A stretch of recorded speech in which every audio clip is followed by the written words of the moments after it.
Hey everybody, I'm here with Jeanette Finicum. Hi. We're at the Grouse Mountain Lodge in Whitefish, Montana for the Code of the West gathering for folks who are interested in property rights and other matters concerning the West. And we're here because of, what are we doing here? We're here because we're gonna premiere the episode 1 of Lavoie Dead Man Talking. So as you all know, we've been on a journey now for the last number of months. We've screened episode 1 of Lavoie Dead Man Talking 40 times now, and tomorrow will be our 41st screening of episode 1 of Lavoie Dead Man Talking, and the response is phenomenal. It's amazing. We've had Republicans, independents, we've had Democrats, we've even had media journalists. I know. Watch responsible media. Responsible media journalists from Portland, Oregon, and other places who've actually screened the film. And they've learned some very interesting things about Lavoie Finicum. Number one, they discovered that he's not militant. He was never militant. Matter of fact, many of his quotes from most of his videos, he says, we should never point guns at anybody. Matter of fact, when speaking to a Muslim blogger regarding freedom for everyone, including Native Indians, he said freedom is colorblind. Freedom's colorblind. He says we should kindly and as gently as possible, when our rights are being violated, we should make our voices heard as kindly, as gently as possible, quote unquote, from Lavoie Finicum. So we've discovered that by telling the truth about Lavoie, number one, he wasn't a militant. Nope. Number two, there's evidence that Lavoie Finicum was not carrying a gun when he was killed in Oregon. That's right. That scene was unsecured for 9 hours. We discovered that at the FBI trial up in Oregon. Holy cow. And then there was evidence that there was a well-worn path between the body and his truck. And then there was physical evidence of the video where you could watch the agents going back and forth between the body and the truck. So there's a lot of discrepancy here. And I honestly believe the gun was planted on my husband. He didn't carry a gun recklessly in his pocket like that. You know, and it's so interesting because as is being pointed out about this event here is that Jeanette is just one version of extremism at this attendance. And I'm telling you, these media folks who are writing some of these reports, they've never met this lady. They're completely irresponsible. They're completely irresponsible. They are not telling the truth. They're exaggerating, and they're misleading you, the public, about who we are, what we're standing for, and why my husband went to Oregon to begin with. It's unbelievable the words that they choose to describe all of us. We are terrorists. We are terrorists. We are racist. Extremist. We're anti-Native American. Anti-government. Anti-government. It is unbelievable the words that they're continuing to use to describe us, to try to delegitimize us coming to you, to tell you the facts. People, we need to start thinking for ourselves. This media that we have in America today is irresponsible. They're irresponsible with the truth. They're irresponsible with you.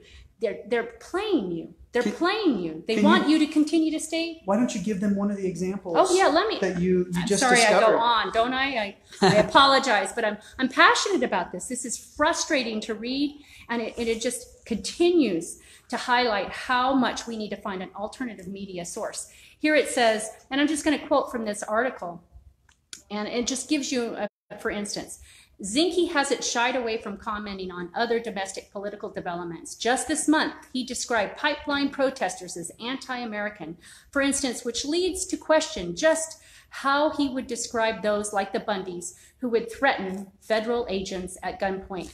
And that right there, ladies and gentlemen, threaten federal agents by gunpoint?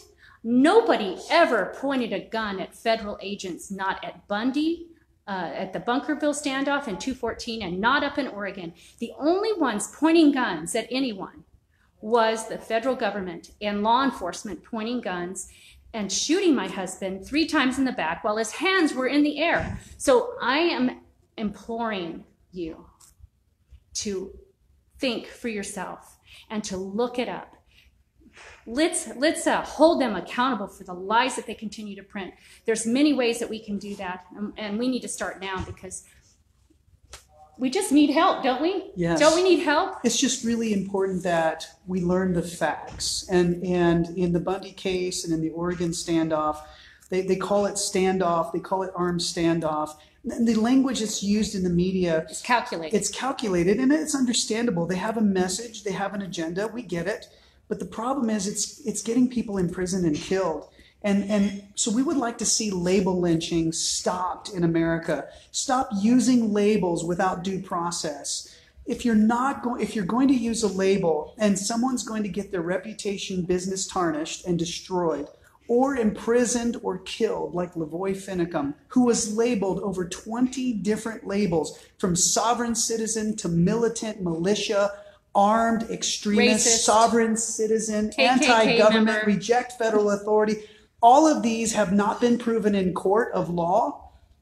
And so when you throw those labels out there without due process and you expect them to stick, and ultimately you're okay with getting someone killed, I'm sorry. Well, isn't this a little bit what we've been watching on the national level with Kavanaugh? He was label lynched without due process, just like my husband was label lynched without his due process. And then he was murdered because of those labels that were perpetrated upon him.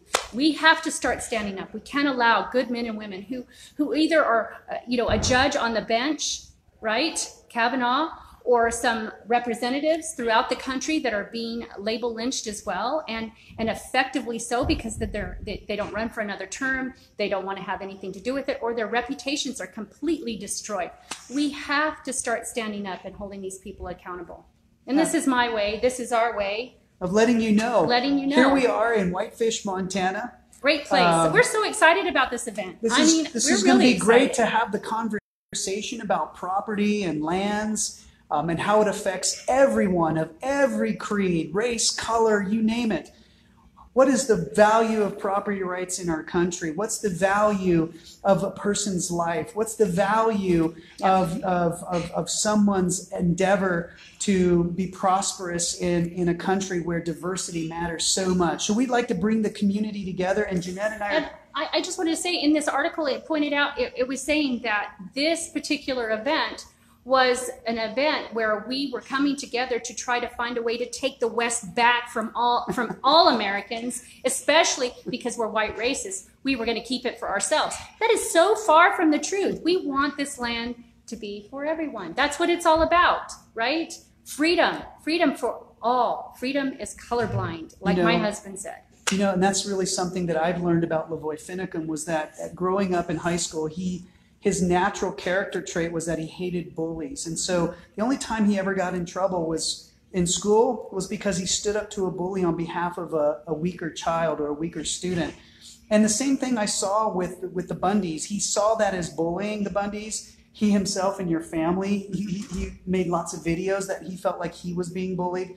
And then he went to Oregon because he felt like the Hammonds were being bullied. He was interviewed by numerous media sources where he said, look, the Native Americans were being bullied. He even invited the Native Americans to come to the Refuge, to portray how they had been label lynched and violated in their property rights. And he also invited Muslims, anyone who had their rights trampled on. And all of this is this is all out there. It is. It's you can all see it out for yourself. there. And so if we could learn not so much that we are perpetuating hate against our media across the country, we need to hold them accountable just as much as they want to hold us accountable to white supremacy and neo-Nazi fascism. They need to be held accountable to label lynching. Because I believe that's a hate crime.